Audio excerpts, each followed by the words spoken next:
Hi friends, welcome back. Sheikh Hasina wants to return to Bangladesh ahead of elections. यही news बताई थी ना इन्होंने, अब वो न्यूज़ आ गई है इंडियन न्यूज़ में भी। तो चलो देखते हैं क्या है। वीडियो शुरू करते हैं। वीडियो शुरू करने से पहले अगर आप चैनल पर नए हो और आपने अभी तक सब्सक्राइब नहीं किया तो जल्दी से पहले सब्सक्राइब के बटन और बेल आइकन को क्लिक कर लो ताकि आपको हमारे सारे न्यू वीडियोस के नोटिफिकेशन मिल जाएं जैसे हम अपलोड करें। अगर आपको वीडियो पसंद आता है प्लीज लाइक एंड शेयर। चलिए शुरू करते हैं। पर अब ऐसी सिचुएशन है कि समझ ही नहीं आ रहा कि क्या सच है क्या झूठ है, कुछ समझ नहीं आ रहा। पॉलिटिक्स इससे दिख रहा है कि कितनी गंदी गेम है। ये शेख हसीना का बेटा पहले बोलता है कि वो जो है वो पहले से ही सोच रही थी कि बस ये मेरा लास्ट इलेक्शन है, इसके बाद मैं नहीं आऊँगी और एज हो गई है, अब हमें पॉलिटिक्स में आना ही नहीं है। जो बांग्लादेश चाहता था, मतलब जो लोग उन चाहते थे उनको वो मिल गया, अब उसी में खुश रहें। पता नहीं इतना कुछ बोला और दिखाया था कि अब वो वापस नहीं आएगी, वो यहाँ तो मेरे पास रहेगी या कहीं और अपनी फैमिली जो है रिलेटिव्स हैं उनके पास रहेगी। अब एकदम से न्यूज़ आ गई है, उसने अपने स्टेटमेंट्स भी बदल दिए हैं और अब बोल रहे हैं कि भैया हम वापस इलेक्शन में आएंगे, हम फिर बांग्लादेश में आएंगे। और ये भी सुनने को आया है कि वो खुद कह रहा है कि अगर मेरी माँ चाहती है तो मैं ये इस इलेक्शन में पार्टी भी मानती है तो मैं करता हूँ। तो इससे पता चल रहा है यार किसका यकीन करें। पॉलिटिक्स ऐसी चीज है कि कभी कोई वो स्टेटमेंट दे देता है, उसके बाद दूसरा टाइम वो उल्टा। हम लोगों के केस में है, हम लोगों के केस में ये है कि हमें ऐसी अपब्रिंगिंग होती है, जो बोला उसको करना है, जो एक बार मुंह से बोल दिया उसको करना है। ये नहीं कि तुम अपने आप को झूठा साबित करो। पर यहाँ पे तो कुछ भी हो जाता है। तो चलो वीडियो शुरू करते हैं। वीडियो शुरू करने से पहले अगर आप चैनल पर नए हो और आपने अभी तक सब्सक्राइब नहीं किया तो जल्दी से पहले सब्सक्राइब के बटन और बेल आइकन को क्लिक कर लो ताकि आपको हमारे सारे न्यू वीडियोस के नोटिफिकेशन मिल जाए जैसे हम अपलोड करें। अगर आपको वीडियो पसंद आता है प्लीज लाइक एंड शेयर। चलिए शुरू करते हैं।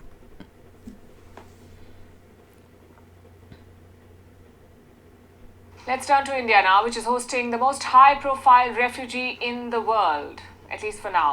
I'm talking about Sheikh Hasina. She's been here for 5 days now, so naturally questions are being asked on how much longer will she stay and where will she go next. Well, Hasina's son has dropped a bombshell statement. He says Sheikh Hasina has not applied for asylum anywhere, not in the UK, not in Finland, and not in West Asia. That's what he says. She's not going anywhere. Instead, she plans to return to Bangladesh. I know it sounds ludicrous. Protesters literally stormed her house on Monday. They're toppling her father's statues everywhere. Her party leaders are being lynched. So how can Sheikh Hasina return home? Exactly. Well, the logistics are not clear yet, but her son says that she will return once elections are called. As a strategy, honestly, it makes no sense. Lawyers in Bangladesh are already planning legal cases. They want India to arrest and extradite Hasina. So what happens if she willingly returns? पकड़ लेंगे What उसको। will happen? At best, she will be arrested. At worst, Yeah, exactly. let's not even go there. It's also a U-turn for Hasina's family. Her son was saying something very मैंने बोला। on Monday. He said Sheikh Hasina wanted nothing more to do with Bangladesh. Then on Wednesday, he changed his tune. He said Hasina cannot abandon Bangladesh, and now he says she plans to return. What will happen to you after post-Sheikh Hasina regime? It is none of my concern, nor my family's anymore. You will realize. I had said my family will no longer be involved in politics, but the way our party leaders and workers are being attacked, we cannot give up. Maybe the family knows something that we don't, or maybe it's just wishful thinking. Either way, it is a concern for India. Power का See, इतना India होता है doesn't have लोगों an को। official refugee policy. So Hasina's status is ambiguous. The government doesn't have any rules to follow. It's all very ad hoc. But a bigger concern is the politics. India is clearly looking to engage with the interim government in Dhaka. Prime Minister Modi congratulated Mohammad Yunus. The Indian High Commissioner also attended his swearing-in yesterday. So New Delhi is looking ahead. But what if the interim government wants Sheikh Hasina back, not to rule but to prosecute? What if they ask for her? बोल तो रहे हैं, ऐसा Then लग रहा things could get complicated. The BNP or the Bangladesh Nationalist Party is already talking about this. Listen वो to तो what their मांगेंगे। senior leader said, and I'm quoting, the BNP believes that Bangladesh and India should have cooperation. However, supporting our adversaries complicates the maintenance of that cooperation. It's a clear message to India, stop supporting Sheikh Hasina. And Mohammad Yunus also sent a similar message. He said he was hurt by India's reaction to the protest. Remember, India had called it an internal matter for Dhaka. But listen to what Mohammad Yunus said. This is his assessment. I'm quoting, "If there is a fire in the brother's house, how can I say it is an internal affair?" So the sentiment is quite clear. तो interfere The करें, masters in Dhaka are not भेजे army. quite fond of India. फिर बोलेंगे army भेज So the. what can India do? We saw New Delhi's reaction to the Maldivian pivot.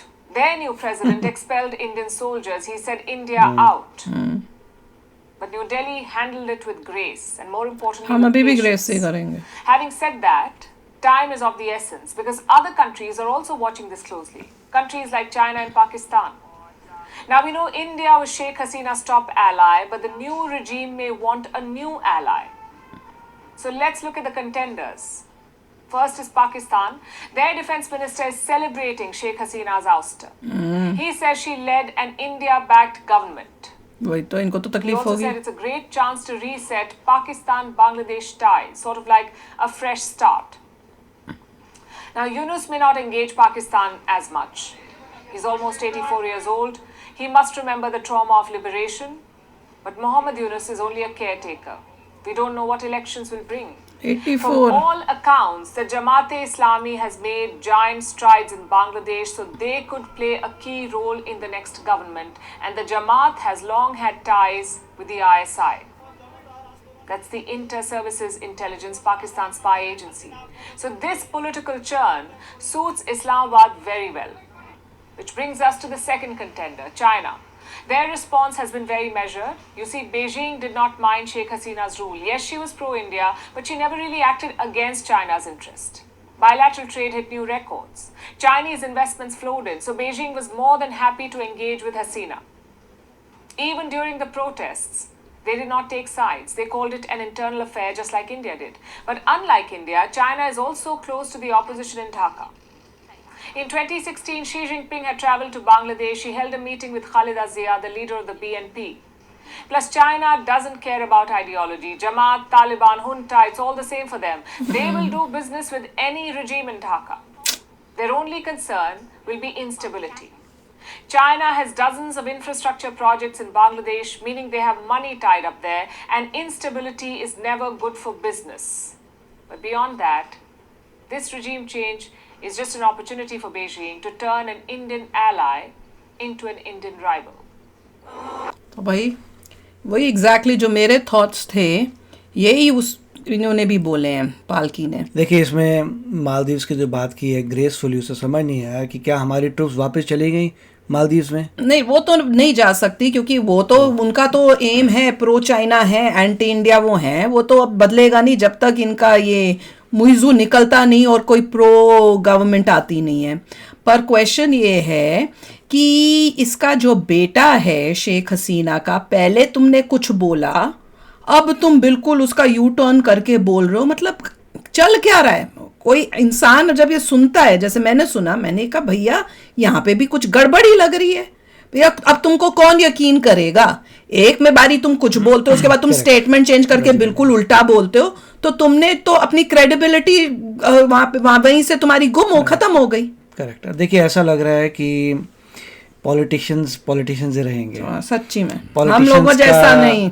जो खानदान politicians का है वो पॉलिटिशियंस का ही खानदान है। डिपेंडिंग अपॉन द रिक्वायरमेंट पूरा यू टर्न कर सकते हैं, कुछ भी बोल सकते हैं कहीं, क्योंकि डेटा नहीं है, फैक्ट्स नहीं है। ये भी कहा गया था कि रिजाइन नहीं किया। अब एग्जैक्टली ये इसके पीछे किसी को पता नहीं क्या ट्रुथ है क्या नहीं है। अब बेटा कह रहा है कि भैया रिजाइन ही नहीं किया शेख हसीना ने, तो वो बस छोड़ के आ गई है। जबकि एक पॉइंट पे कहीं उसने ये भी बोला था कि शेख हसीना को हमने, वो तो करना नहीं चाहती थी रिजाइन, वो तो हमने बोल के उसको, मैंने बात की 1 घंटा, जो है उसकी बहन ने उसको समझाने की कोशिश की। उससे पहले जो मिलिट्री का चीफ था उसने इसको बोला, तब ये मानी नहीं, तब जाके इसने रिजाइन किया और फिर ये छोड़ के आई है। नहीं तो ये तो आना ही नहीं चाहती थी। अब वो कह रहे हैं कि रिजाइन ही नहीं किया। पहले सारी जगह न्यूज आ रही रिजाइन हो गया, रिजाइन हो गया। देखिए, कोई इन्वेस्टिगेटिव जर्नलिज्म करना पड़ेगा जो बंदा फैक्ट्स लेके आए, क्योंकि अब हर एक की स्टेटमेंट से आप एग्री नहीं कर सकते। एक ने एक स्टेटमेंट दी, दूसरे ने दूसरी अब शेख हसीना कुछ बोल देगी, फिर कौन करे? स्टेटमेंट को आप एग्री करेंगे? अब अल्टीमेटली यही हो गया इन्वेस्टिगेटिव जर्नलिज्म जिसे कहते हैं, जो बंदा डेटा लेके आता है, कागज लेके आता है। प्रूफ कि लाओ ये भैया, प्रूफ है, कागज में लिखा हुआ है, किसी ने प्लान बनाया हुआ है, उसे मोहर लगी हुई है किसी गवर्नमेंट की, कोई ऐसा प्रूफ जिससे हो जाए कि हाँ ये अंदर से किसी ने सोच रखा था डीप, और उसके यहाँ से जिसे डीप स्टेट कहते हैं, उसके लिए आपको कोई कागजात चाहिए, कोई प्रूफ चाहिए। नहीं, अब जैसे बोल रहे हैं कि और एक और resign- पॉइंट है कि जब ये बोल रहे हैं कि मालदीव्स में ग्रेसफुली हैंडल किया है, कोई मेरे को समझाए कि ग्रेसफुल कैसे आपने ग्रेसफुली हैंडल किया है। ग्रेसफुली का यह मतलब है कि ना हमने जो अभी मुइज़ो है उसको ऐसा कुछ किया कि बहुत एक्सट्रीम हमारे रिलेशनशिप्स खराब हो जाएं, और अभी भी मुइज़ो है जो है आता रहता है, हेल्प मांगता रहता है, और हम उसको ना टू मच दे रहे हैं ना टू मच उसके साथ कर रहे हैं, मतलब ओके रिलेशनशिप है जहाँ तक मुझे समझ में आया है। पर ये है कि भाई आप जैसे बोल रहे हैं कि रिजाइन किया है, नहीं किया है, तो अगर ये बोल रहे नहीं किया है, तो अगर किया है तो वहां से जो आर्मी है या वहां के पे बांग्लादेश से उनको उसका रेजिग्नेशन विद सिग्नेचर दिखा देने चाहिए, ताकि पता चल जाए कि कौन झूठ बोल रहा है। कि अगर रिजाइन किया और ये झूठ बोल रहे हैं तो इसका मतलब Sheikh Hasina in the whole वो गलत है, हमें पता चल जाएगा दुनिया को। और अगर वो प्रूफ नहीं है तो पता चल जाएगा कि शेख हसीना और ये सच बोल रहे हैं कि रिजाइन किया ही नहीं, और अगर रिजाइन नहीं किया तो फिर गवर्नमेंट कैसे बन रही है, इलेक्शंस कैसे हो रहे हैं, हमें तो कुछ समझ नहीं आया। तो इससे पता चल रहा है politics is a really dirty game. तो चलो यार, आप भी शेयर करना अपने थॉट्स, चलते हैं, मिलेंगे नेक्स्ट वीडियो में बहुत ही जल्द। Till then take care and bye bye. तो अगर आप मेरे इस चैनल पे नए हो तो जल्दी से सब्सक्राइब के बटन को हिट करो और बेल आइकन को क्लिक करो, ताकि आपको मेरा जब नया वीडियो मैं लगाऊं आपको उसके बारे में जल्दी से पता चल जाए।